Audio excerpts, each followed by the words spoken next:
Hi guys, welcome back to our channel and today, tara samahan nyo kami dito sa isang unlimited yakiniku. Ayan nga, nag-train nga kami papunta sa Kinshicho at habang nasa train ay naglalaro ako ng ML dyan dahil nakaka-boring.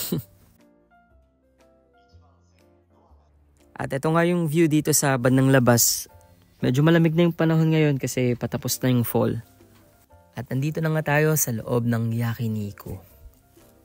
Unlimited nga ito kaya kahit ano pwede nyong kunin. Maraming options ng karne dyan guys pero hindi ko naman alam yung tawag ng mga yan kaya panoorin nyo na lang. May mga sushi, may mga salad, meron ding mga prutas, may kimchi and of course may mga karage o fried chicken at kung ano-ano pa. Ayan, ang kinuha ko dyan, yung tteokbokki ba tawag dyan? Basta yung may sabaw, hindi ko alam kung alin.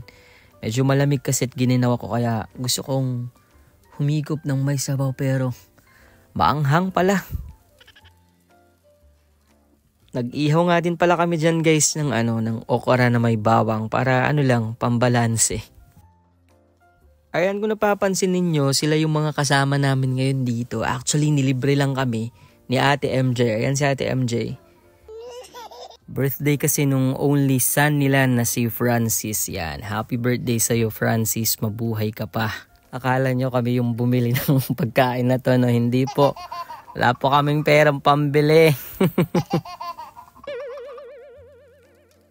At syempre dahil libre nga yan, hindi pwedeng hindi namin matikman lahat. Kaya ayan, sinusubukan naming tikman lahat mga kung ano-ano man ang tawag niya dyan. Sabihin nyo na lang dyan sa comment section guys kung alam niyo yung tawag. Kasi ako hindi din talaga ako mahilig lumabas kumain sa probinsya ng mga ganyan. Lalo na sa mga restaurant na pang sosal.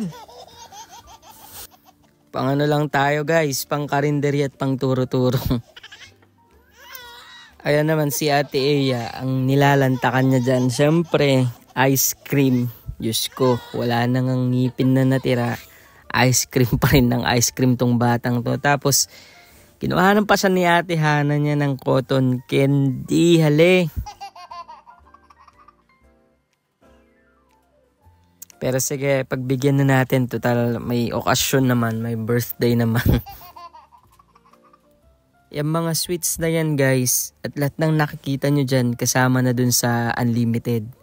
Kaya nga lang, hanggat isa't kalahating oras lang yung pwede kang magstay dyan. Hindi naman magstay, yung kumbaga kumuha ba dyan sa mga food trays nila dyan.